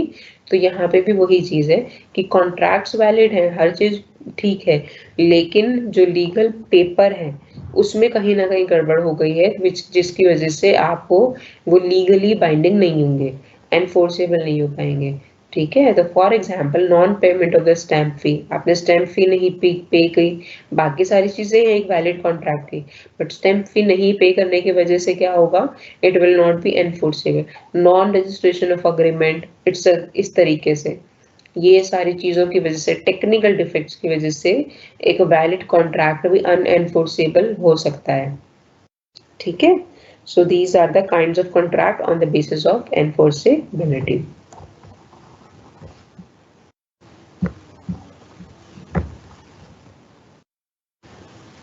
Now let's do the difference between void agreement and voidable agreement। किसी को कोई डाउट है तो आप पूछ सकते हैं। ठीक है, तो आई होप आप लोग को क्लियर हो चुका होगा वॉइड अग्रीमेंट और वॉइडेबल कॉन्ट्रैक्ट का मतलब क्या है। Void agreement is void from the beginning, वो बिगिनिंग से ही वॉइड है। ठीक है, और वॉइडेबल कॉन्ट्रैक्ट क्या है, ये वैलिड है एक पॉइंट के बाद और उसके बाद में ये वॉइडेबल, मतलब इसे बाद में हम वॉइड कर सकते हैं। तो जब तक इसे वॉइड नहीं करते तब तक ये वैलिड कॉन्ट्रैक्ट है। ठीक है, तो second point is void agreement due to the absence of any valid essential element. तो कोई भी एक अग्रीमेंट वॉइड क्यों होता है, तो जो भी हमने एसेंशियल्स पढ़े थे कॉन्ट्रैक्ट के, वैलिड कॉन्ट्रैक्ट के, उसमें से कोई ना कोई कमी रह जाती है, या तो अनएनफोर्सेबिलिटी है, या फिर non performance of performance impossibility है, या फिर अनसर्टेनिटी है। तो बहुत सारे रीजन हो सकते हैं, तो किसी भी एक रीजन की या उससे ज्यादा रीजन की ना होने की वजह से the agreement becomes void. Now this is absence of free consent only. एक कॉन्ट्रैक्ट जो है वो वॉइडेबल कब होगा, जब उसमें फ्री कंसेंट नहीं होगी। सिर्फ ये एक ही केस है जब आपको वॉइडेबल का ऑप्शन मिलता है, that is absence of free consent. ठीक है, आपको कोई धमकी दे के आपसे कॉन्ट्रैक्ट साइन कराया गया, अग्रीमेंट साइन कराया गया, बट आपके उसमें विल नहीं है, कंसेंट नहीं है, फ्री कंसेंट नहीं है। void agreements are not enforceable and voidable contracts can become enforceable if not repudiated। अगर आप उसे कैंसिल नहीं करते, अगर आप उसे एक्सेप्ट करते हैं, आप उससे बेनिफिट ले चुके हो, तो वॉइडेबल कॉन्ट्रैक्ट भी वैलिड कॉन्ट्रैक्ट होगा, तो it will B enforceable. But void agreement तो स्टार्टिंग से ही वॉइड है, तो वहां पे एनफोर्सेबिलिटी का मामला ही नहीं आता है। ठीक है, question of damages does not arise and damages can be claimed. तो वॉइड अग्रीमेंट में डैमेज का क्वेश्चन ही अराइज नहीं होता, बल्कि वॉइडेबल कॉन्ट्रैक्ट्स में क्योंकि यहाँ पे फ्री कंसेंट नहीं है, तो यहाँ पे डैमेजेस भी क्लेम किए जा सकते हैं। जो भी आपने नुकसान पहुंचाया, सेकंड पार्टी को थ्रेटन करा है, डराया है, धमकाया है, ठीक है, उसके एवज में आप उनसे you can claim damages as well. Now the last point is lapse of time will not make it valid. एक एक पर्टिकुलर टाइम पीरियड में भी बीत जाने के बाद क्या वो जो वॉइड अग्रीमेंट है वो वैलिड हो जाएगा? नहीं, यहाँ पे टाइम की कोई प्रॉब्लम ही नहीं है, वॉइड अग्रीमेंट में टाइम का कोई सवाल ही नहीं है। But in case of voidable contract, अगर सेकंड पार्टी जो अग्रीव्ड पार्टी है, ठीक है, जिसके ऊपर कोर्शन, जिसकी फ्री कंसेंट नहीं है, एक लैप्स ऑफ टाइम के बाद इट विल बिकम वैलिड। मतलब जो एक ऑप्शन है एक कॉन्ट्रैक्ट को वॉइडेबल का, मतलब आप उसे वॉइड कर सकते हो डिक्लेयर, तो वो ऑप्शन भी एक पर्टिकुलर टाइम तक ही आपके पास अवेलेबल होगा। ऐसा नहीं कि 4 महीने बीत गए, 5 महीने बीत गए, आप कोई एक्शन नहीं ले रहे हो और ना ही आप उसे रेपुडिएट कर रहे हो, ना ही आप उसे वॉइड डिक्लेयर कर रहे हो, नहीं, तब ये कॉन्ट्रैक्ट क्या हो जाएगा, ये वैलिड हो जाएगा। तो it will get lapse after a point of, after a period of time. ठीक है, उसी पीरियड में ही आपको ये अपना जो अधिकार है कि इस कॉन्ट्रैक्ट को वॉइडेबल डिक्लेयर कर सकते हो, तब आपको इसे एनफोर्स करना है। Otherwise this option of making it void will be taken away from you. ठीक है, so lapse of time will make it valid. Now a difference between void agreement and illegal agreement. अब यहाँ पर भी देखिए दोनों चीजें ही एनफोर्सेबल नहीं है, बट दोनों में मेन डिफरेंस क्या है। इलीगल की चीजें आपको पता होंगी, जहाँ पे you are going against the law. ठीक है, तो पढ़ते हैं। All void agreements are not necessarily illegal. तो जो भी void agreement है इसका मतलब वो नहीं है कि वो illegal ही होगा, but all illegal agreements are void. This is true. Vice versa true, not first statement. ठीक है? In void agreements, collateral transactions are not void. But in case of illegal agreements, the collateral transactions are also void. ये हमने अभी पढ़ा था जहाँ पे हम illegal agreement की definition कर रहे थे. तो अगर एक void agreement है उसके basis पे कोई और agreement भी होता है तो वो void नहीं होगा. लेकिन अगर एक अग्रीमेंट ही इलीगल और उसके बेसिस पे फर्दर एक और अग्रीमेंट होता है कोलेटरल अग्रीमेंट, तो क्या वो void होगा? Yes, that will be void. If contract becomes void subsequently, then the benefit received by one party has to be restored. Money given cannot be claimed back. Suppose एक void agreement है, ठीक है, और एक contract अगर void हो जाता है बाद में, subsequently then the benefit received by one party has to be restored. तो देखिए अगर कोई कॉन्ट्रैक्ट है वो वॉइड डिक्लेयर हो जाता है बाद में, मतलब वो पहले कभी वैलिड था, बाद में वो वॉइड डिक्लेयर हो गया है, तो उससे क्या होगा, एक पार्टी जिसको बेनिफिट मिल चुके हैं उसे वापस बेनिफिट को वापस करना होगा अगर वो एग्रीमेंट वॉइड हो चुका है तो. जैसे कि मैंने आपको एग्जांपल दिया था एक डांसर का और थिएटर के बीच में एग्रीमेंट हुआ कि 20 जनवरी को आपका परफॉर्मेंस है, you have to perform, we will give you 1 lakh rupees. ठीक है, 1 लाख अब डांसर को मिल चुके हैं. And between 20th of January she met with a very brutal accident and she has left she has lost his legs. Now she is unable to dance.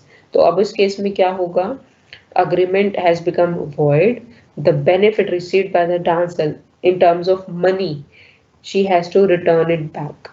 ठीक है, तो यहाँ पे आपको वो एक बंदे को जो बेनिफिट मिला एक पार्टी को, वो उन्हें सेकंड पार्टी को वापस करना होगा. बट इलीगल एग्रीमेंट में money given can not be claimed back. तो आप तो कोर्ट इसमें जा ही नहीं सकते क्योंकि ऑब्जेक्ट ही इलीगल है. तो यहाँ पे अगर एक पर्सन को किसी को बेनिफिट होता है पार्शियली भी फुली भी, तो भी money can not be claimed back. ठीक है, तो इलीगल अग्रीमेंट में कोई रिकॉर्ड्स नहीं है, आपका कोई बेनिफिट नहीं है. वॉइड अग्रीमेंट में still there are remedies available to you.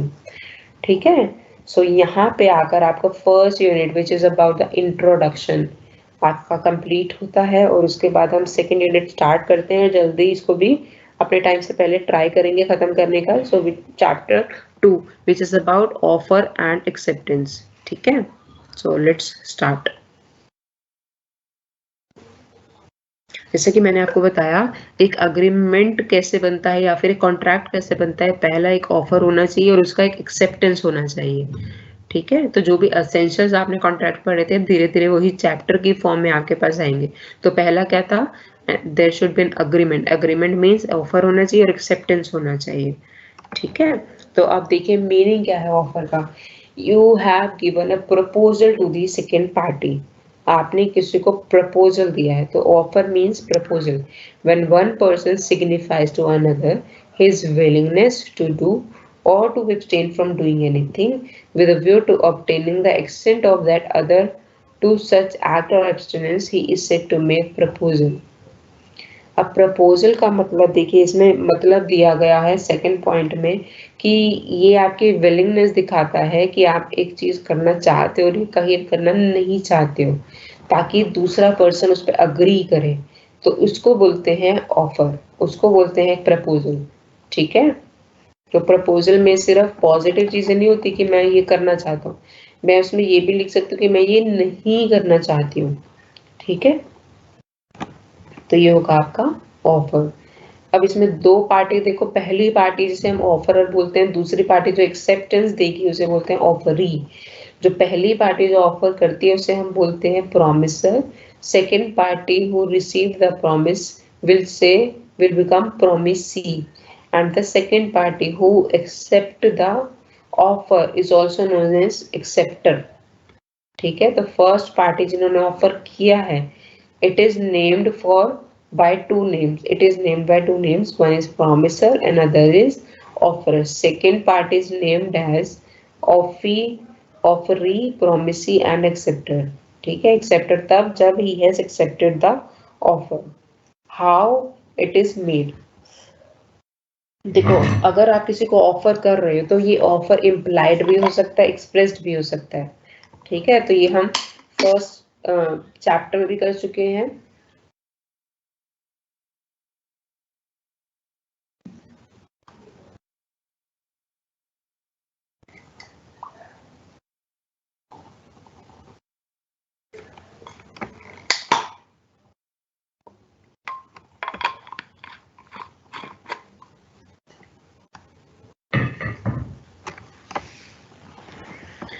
हाँ जी, तो ये हम फर्स्ट चैप्टर में भी कर चुके हैं। यहाँ पे हम फिर से वही एग्जाम्पल लेते हैं कूली का। एक कूली ने क्या किया है, आपका सामान उठाकर वो रेलवे स्टेशन पे चलना शुरू हो गया है, जहाँ पे टैक्सी है वहां पे जाकर उसने सामान को रख दिया। Now this offer is implied, उसने ये ऑफर भी किया है और अपना ऑब्लिगेशन भी परफॉर्म कर दिया है। ठीक है, तो यहाँ पे क्या है, offer is implied. Second is express, आप किसी को एक्सप्रेस कर रहे हैं कि that you want to purchase his bike for ₹50,000, तो यहाँ पे क्या है, ऑफर इज एक्सप्रेस्ड। ठीक है, to whom it is made, अभी ऑफर किया किसको जा सकता है, an offer can be accepted only by the person to whom it is made। देखिए, जिसको आपने ऑफर किया है, ये suppose you are Mister A, you are Mister B, A has made an offer to B.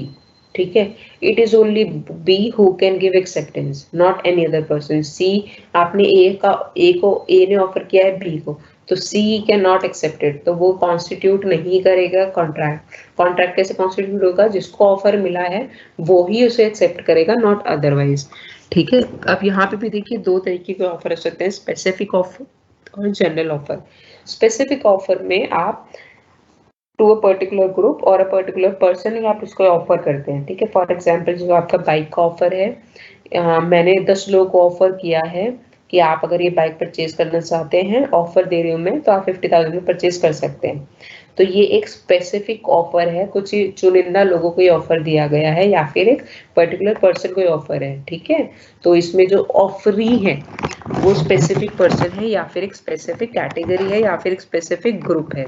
Now general offer is made when an offer is made to the public, for example एक company ने अपने shares निकाले, issue करे, subscription के लिए उन्होंने offer किया है। ठीक है, एडवर्टीजमेंट आती है आप लोगों के पास, प्रोस्पेक्टस में होता है कि ये company want to float this much of shares at this price band, तो अगर आप परचेज करना चाहते हैं तो परचेज कर सकते हैं। तो ये क्या है, एक जनरल ऑफर, तो ये पूरे लोगों को, पूरे पब्लिक को दिया जा रहा है, नॉट अ स्पेसिफिक पर्सन। तो यहाँ पे क्या है, this offer is a general offer. Offer can B of two types, specific whenever the offer is made to a specific person or a group, and it becomes general when it is made to the general public। ठीक है, as a whole, not to a specific person or a group। Now there are some legal rules for a valid offer। तो वो rules यहाँ पर क्या हैं जो एक ऑफर को एक valid ऑफर बनाते हैं। First is offer must intend to create legal relation. तो देखिए, जो भी आपने ऑफर किया है, या तो वो राइटिंग में हो, ओरली भी हो, तो वो इंटेंशन होनी चाहिए कि you are going to make it a legal relation. ठीक है, तो offer must intend to create legal relations. Second is terms of offer must be certain, definite and not vague। अब देखिए, इसका एग्जांपल मैं देती हूँ आपको। आपने ऑफर किया है कि जैसे ही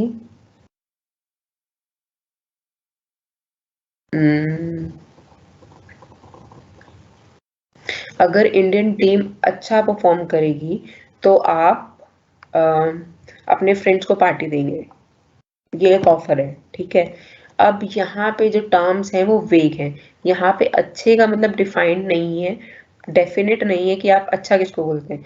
जब कोई बंदा सेंचुरी लगाएगा उसे अच्छा बोलते हैं, या स्कोर 300 के पार हो जाएगा उसे अच्छा बोल रहे हो, विकेट कम गिरेंगे उसे अच्छा बोलते हो। ठीक है, तो यहाँ पे टर्म्स आर वेग। तो it will not constitute a valid offer. ठीक है, तो it's the terms of the offer must be certain, वो हो पाए ऐसी टर्म्स होनी चाहिए, डेफिनेट होनी चाहिए, डिफाइन हो प्रॉपरली, और वेग ना, एम्बिगुअस ना हो। Offer must be distinguished from a mere declaration of intention. अब यहाँ पे सिर्फ एक इंटेंशन डिक्लेयर करना और ऑफर देना, दोनों में फर्क होता है। अगर मैं अपनी इंटेंशन डिक्लेयर करती हूँ, मैं अपना घर बेचना चाहती हूँ, ठीक है, तो कोई ऐसा, ये सिर्फ एक मेरी इंटेंशन है, ये प्रॉपर एक ऑफर नहीं है, तो there should be a difference, there is a difference between an offer and a mere declaration of intention. आप अपनी इंटेंशंस बहुत सारी होती हैं, लेकिन ऑफर आप किसी किसी को ही देते हो, तो वो आपको पता होना चाहिए कि जो आपको मिल रहा है क्या वो प्रॉपर एक ऑफर है या सिर्फ एक इंटेंशन डिक्लेरेशन है कि हाँ मैं घर बेचना चाहती हूँ, बट एक प्रॉपर ऑफर नहीं है कि हाँ ये मैं बेचना चाहती हूँ इस अमाउंट में, प्रॉपर टर्म्स एंड कंडीशंस के साथ में वो नहीं है, तो वहाँ पे क्या है, ये सिर्फ एक डिक्लेरेशन ऑफ इंटेंशन है। ठीक है, तो यहाँ पे ये एक वैलिड ऑफर नहीं होगा। Offer must be distinguished from an invitation to offer. यहाँ पे एक होता है invitation to offer. For example, जैसे कि मैंने आपको बताया कि एक कंपनी ने अपना सब्सक्रिप्शन निकाला, प्राइस बैंड निकाला कि ये हमारा एक हम अपना शेयर इतना फ्लोट करना चाहते हैं इस प्राइस बैंड में, if you are ready you can give your bids. ठीक है, तो ये एक ऑफर नहीं है, ये इनविटेशन टू ऑफर है कि हम ऑफर कर रहे हैं, आपको इनवाइट कर रहे हैं, उसके बाद अगर आप अग्री करते हैं तो जो भी बाद में प्राइस सेट होगा आपकी डिमांड्स के बेसिस पे, उस डिमांड के बेसिस पे एक प्राइस सेट करके we will give you share. तो ये एक इनविटेशन टू ऑफर है, ना कि ऑफर। फॉर एग्जाम्पल, एक और एग्जाम्पल लेते हैं, टेंडरिंग जैसे होती है। टेंडरिंग में क्या होता है, जैसे कि गवर्नमेंट ऑफिशियल को बहुत सारे कंप्यूटर चाहिए, तो उन्होंने टेंडर इनवाइट करे हैं, एक एप्लीकेशन दिए, इनविटेशन भेजा है कि हमें इतनी रिक्वायरमेंट है, तो आप अपने अपने टर्म्स एंड कंडीशन के साथ में अपने अपने बिड्स भेजिए। उस केस में यू आर इनवाइटिंग, अब जो बिडिंग कंपनीज हैं वो आपको ऑफर देंगी कि इतने प्राइस पे हम इतना सिस्टम भेजेंगे, ये सर्विसेज दी जाएंगी, ऐसे दी जाएंगी, ऐसे मेंटेनेंस होगी, एटसेट्रा एटसेट्रा। ठीक है, तो यहाँ पे इनविटेशन टू ऑफर है, ना कि ऑफर है कंपनी की तरफ से, गवर्नमेंट की तरफ से। ऑफर अब किन की तरफ से है, बिडिंग कंपनीज की तरफ से। उसके बाद जब प्राइस नेगोशिएशन होगा, उसके बाद it will properly constitute a valid offer. ठीक है, so an offer is distinguished from an invitation to offer. An offer must be communicated by himself or his authorized signatory। अब देखिए, ए ने कहा मिस्टर बी को कि एक लेटर भेजा है कि A has an intention to sell his house. ठीक है, बी को ये चीज ए से नहीं पता लगती, वो लेटर बीच में मिसप्लेस हो गया ट्रांजिट में या जो भी प्रॉब्लम है। Now C is communicating to B कि ए ने जो है इस तरीके से अपना सेल घर बेचने का सोचा है, अगर तुम खरीदना चाहते हो तो उसे खरीद सकते हो। तो जो कम्युनिकेशन था it should be between A and B, जो कि कंप्लीट नहीं हो पाया। ठीक है, तो क्या ये एक वैलिड ऑफर होगा? नहीं। क्यों? क्योंकि जो कम्युनिकेशन हुआ है वो हुआ है सी एंड पी के बीच में, not between A and B जिन्होंने ऑफर किया है। तो it is necessary that offer should be communicated by himself. तो जिसको ऑफर करना है one should communicated oneself. ठीक है, सो वो ही उसे कम्युनिकेट करे, या तो वो करे या फिर उनके कोई एजेंट्स या ऑथोराइज सिग्नेटरी करे। ठीक है, कोई और थर्ड पार्टी अगर कम्युनिकेट कर रही है तो वो एक वैलिड ऑफर नहीं होगा। Offer should not contain a term the non compliance of which would amount to acceptance.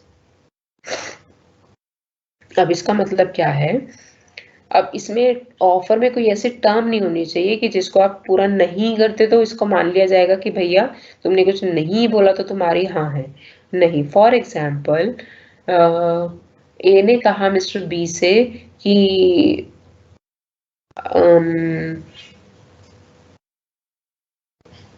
कि हम लोग यहाँ पर चलेंगे और कि हम एक ट्रिप मारते हैं, ठीक है, हम गुजरात में चलते हैं, वहां पे इतना पैसा तुम देना, इतना पैसा, इस तरीके से हमारा बाइफरकेशन होगा, ये ऑफर है, ठीक है। और अगर आपने एक हफ्ते में जवाब नहीं दिया तो मैं समझूंगा कि तुम्हारी हाँ है। तो क्या ये एक वैलिड ऑफर होगा? नहीं, ठीक है। तो ऑफर का मतलब ऐसी कोई आप टर्म्स को इंक्लूड ना करें कि जिसमें अगर आपने एक्सेप्टेंस नहीं दी, नॉन कंप्लायंस है, आपने उस चीज को पूरा नहीं किया, तो आपका समझा जाएगा कि आपने एक्सेप्ट कर लिया।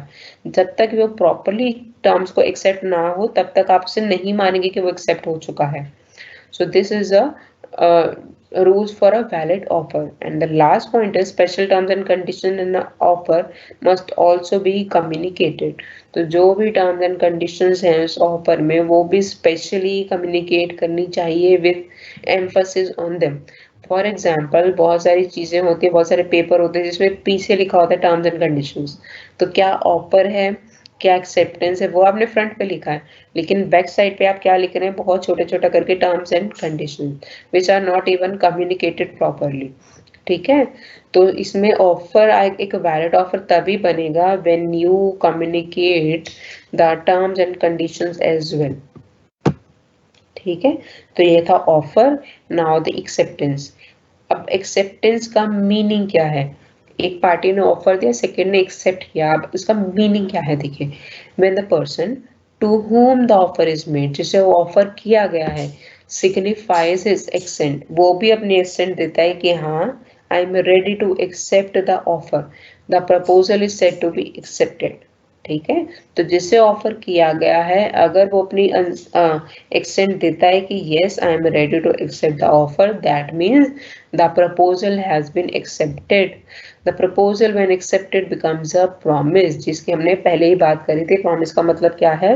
When offer is accepted, the proposal is accepted, it becomes a promise. Meaning clear है? Now who can accept? Accept कौन कर सकता है? एक्सेप्ट वही कर सकता है जिसको ऑफर मिला है, नॉट एनी थर्ड पार्टी, ठीक है। You have to be very clear with it that acceptance can be given only to only by that person to whom the offer is made, ठीक है। to whom the offer is made, either specific or general। तो वो दोनों ही case में जिसको offer मिला है उन्हें ही राइट है एक्सेप्ट करने का, not to any other body. How is it made? Acceptance कैसे दी जाती है? It can be either expressed और इम्प्लाइड, ठीक है। तो दोनों केसेस में आते हैं, या तो एक्सप्रेस्ड हो, आप एक्सप्रेस कर रहे हैं वर्बली या फिर राइटिंग में कि yes I am accepting your offer, या फिर इम्प्लाइड, तो अपने बॉडी जेस्चर्स के थ्रू, बॉडी या फिर किसी और तरीके से, बॉडी लैंग्वेज के तरीके से आप उसे बता रहे हैं कि yes you have accepted it, तो it will be an implied acceptance.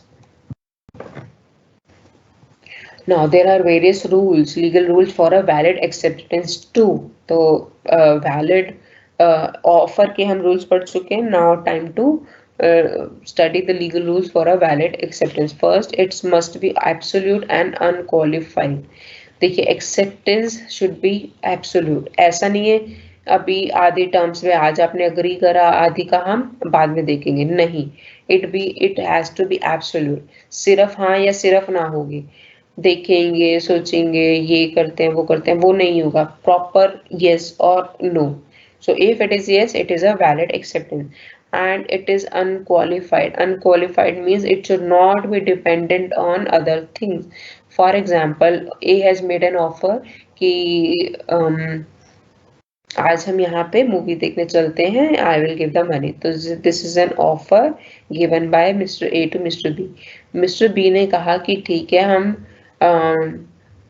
इसमें मूवी देखने चल सकते हैं, but there are various terms and condition. मेरी तबीयत ठीक हुई तो, उस दिन बारिश नहीं हुई तो, मेरी क्लासेस नहीं हुई तो. यहाँ पर क्या है? ये है अनक्वालिफाइड एक्सेप्टेंस. तो it will not be a valid acceptance. आपने अपनी टर्म्स एंड कंडीशन रख दी, तो जब तक दोनों की टर्म्स एंड कंडीशन सेम नहीं होंगी, अग्री नहीं होंगे, तब तक वो एक वैलिड एक्सेप्टेंस नहीं होगा. Acceptance must be in a prescribed manner. तो जो ऑफरी है, he has to mention the manner in which the acceptance has to be prescribed.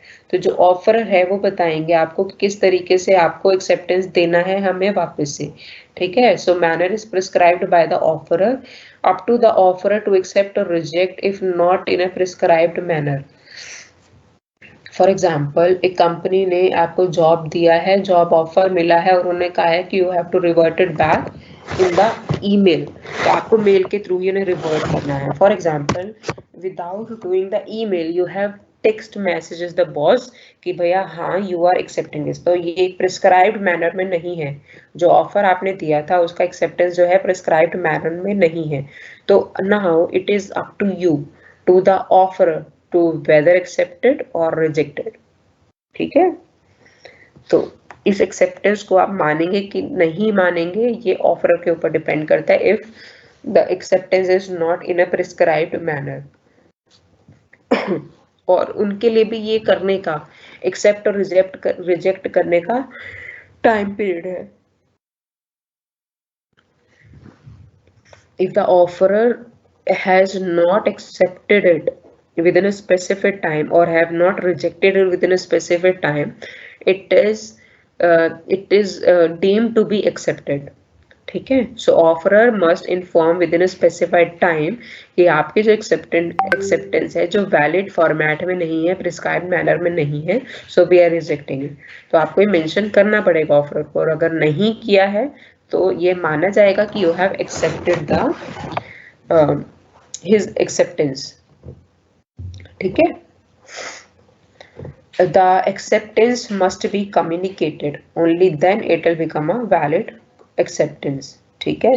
For example आपके पास एक ऑफर आया है कंपनी का और उन्होंने कहा है कि with in 10 days you have to reply whether you want the job or not, you are ready to join or not. अब आपने उनको कॉल किया, बॉस ने कॉल नहीं उठाया, मतलब you are unable to communicate it. अब अभी तक आपकी एक्सेप्टेंस का कम्युनिकेशन नहीं हुआ है 10 दिनों तक। तो अगर आप उस टाइम पीरियड में एक्सेप्टेंस नहीं देते हो तो भी वो एक वैलिड एक्सेप्टेंस नहीं है, चाहे आप चाहते हो, but it has to be communicated. If not communicated then it will not constitute a valid acceptance. तो वहां पे ऑफर की वैलिडिटी खत्म और एक्सेप्टेंस का ऑप्शन भी खत्म हो जाएगा। It must be communicated to a person who has the authority to accept. अब देखिए मिस्टर ए ने आपसे पूछा है कि आप ये जॉब हम आपको ऑफर कर रहे हैं, you want to do it or not. So it's the duty of the B to give the acceptance to A only, जिन्होंने जो चाहते हैं आपको, जिन्होंने आपको ये ऑफर एक्सेप्ट किया है, आप उसे ही अपना एक्सेप्टेंस भी दें। अगर this is done to a third party, you are giving your acceptance to a third party, then it will not be an invalid, then it will be an invalid acceptance, ठीक है। So acceptance has to be made within the prescribed, it has to be communicated to a person who has the authority to accept. And now the second last point is acceptance must be made within the prescribed or reasonable time. तो देखिए दो चीजें होती हैं, या तो आपको time mention है, ऑफर ने आपको टाइम मेंशन किया है कि you have to accept it with in a week, ठीक है। So in that case if you are not giving your acceptance that is deemed to be non acceptance, तो हम मान लेंगे कि ये नॉन एक्सेप्टेंस है। तो या तो आपको टाइम बाउंड मैनर प्रिस्क्राइब्ड है, या तो एक रीजनेबल टाइम की कैटेगरी हम रखते हैं अपने पास कि with in a reasonable time you give your acceptance, if not then the offer will become invalid, okay। So acceptance must be made before the offer lapses or withdrawn। तो एक time period के बाद आपने जो offer दिया वो मिट भी जाता है, विड्रॉ भी हो जाता है, तो आपको उससे पहले ही अपनी एक्सेप्टेंस देनी पड़ेगी, और नहीं दी तो आपको वो जॉब भी नहीं मिलेगी। Acceptance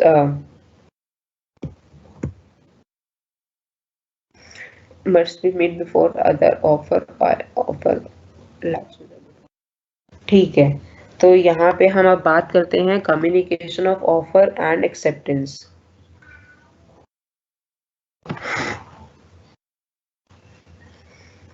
Communication of an offer is complete when it comes to the knowledge of the person to whom it is made। देखिए एक ऑफर और एक एक्सेप्टेंस को कम्युनिकेशन का पूरा होता है, दोनों अलग पर्सन है, जो इसने ऑफर किया है, जिसने एक्सेप्ट किया है। If you are talking verbally तो उसी टाइम पे ऑन द स्पॉट ही ऑफर या का ऑफर देना और एक्सेप्टेंस होना हो जाएगा, तो वहां पे कम्युनिकेशन का प्रॉब्लम नहीं होता। कम्युनिकेशन का प्रॉब्लम तब आता है जब it is a long term thing, और ऑफर का टाइम अलग है, एक्सेप्टेंस का टाइम अलग है।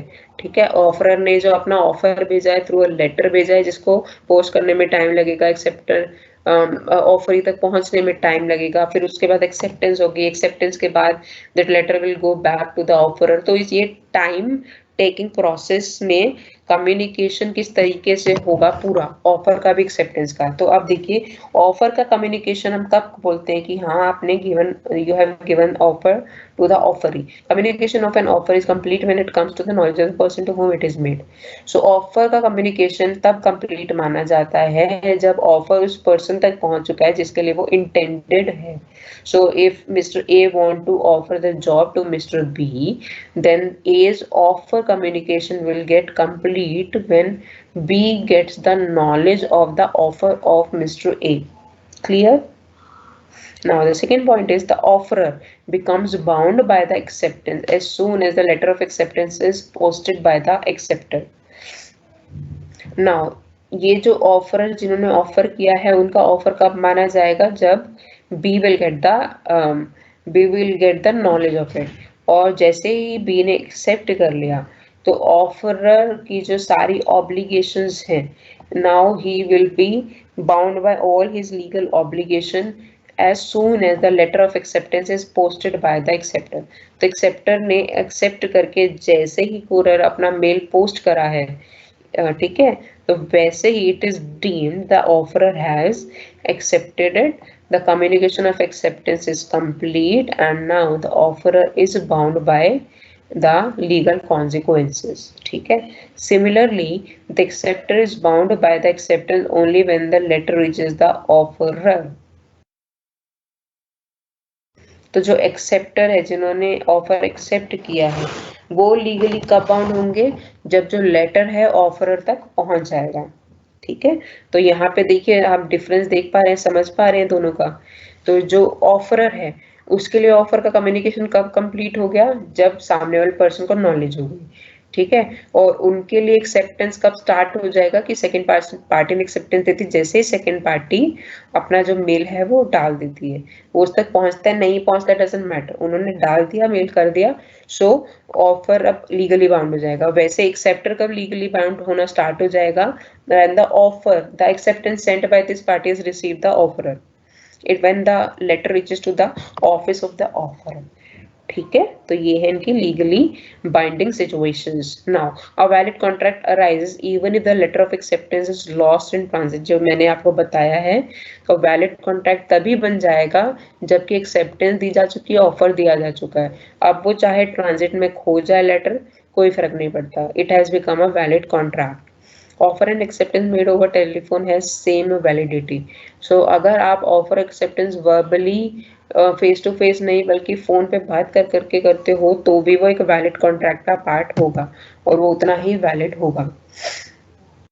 अब ये लास्ट पॉइंट है, revocation of offer and acceptance. तो अगर आप अपना ऑफर आपने दे दिया है, उसे बीच में आप रिवोक करना चाहते हो, एक्सेप्टेंस आप दे चुके हो, उसे बीच में खत्म करना चाहते हो, आपने अपना माइंड चेंज कर दिया, now you want to withdraw your acceptance और योर ऑफर, तो वो किस तरीके से हो सकता है। First is an acceptance can be revoked any time before the communication of acceptance reaches the officer and not afterwards. तो एक्सेप्टेंस को आप अपनी acceptance, suppose mister A mister B, A has made offer, B has accepted, तो B ने क्या करा है, अपने एक्सेप्टेंस का लेटर मिस्टर ए को दे दिया। तो अब जब तक ये लेटर उन तक पहुंचता नहीं है ऑफर तक, तब तक एक्सेप्टर के पास ये चांस है कि उसे वो रिजेक्ट कर सके, रिवोक कर सके अपने एक्सेप्टेंस को। ठीक है, an offer can B revoked, यहाँ पे ऑफर की बात, any time before the communication of acceptance is initiated। तो ऑफर आप कब रिवोक कर सकते हो, जब तक कि एक्सेप्टर ने अपनी एक्सेप्टेंस का प्रोसेस आपको कम्युनिकेट करना स्टार्ट ना कर दिया हो।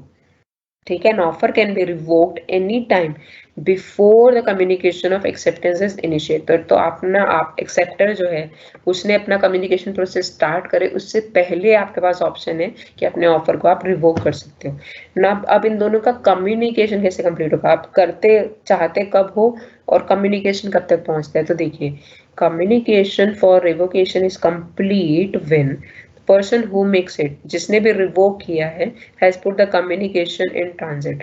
तो जैसे ही जिसने भी रिवोक किया, चाहे वो ऑफरर हो चाहे वो ऑफरी हो, जिसने ही रिवोक करा है वो अपना कम्युनिकेशन उस चीज को इन्फॉर्म करने के लिए स्टार्ट कर देते हैं, इनिशिएट कर देते हैं, तभी उसका रिवोकेशन माना जाएगा कि उस साइड से कंप्लीट हो गया है। The person to whom it is made has the knowledge of it, जिसके लिए रिवोकेशन किया गया है उस तक ये कम्युनिकेशन पहुंच चुका है, तो भी हम मानेंगे कि रिवोकेशन का कम्युनिकेशन हैज बीन कंप्लीटेड।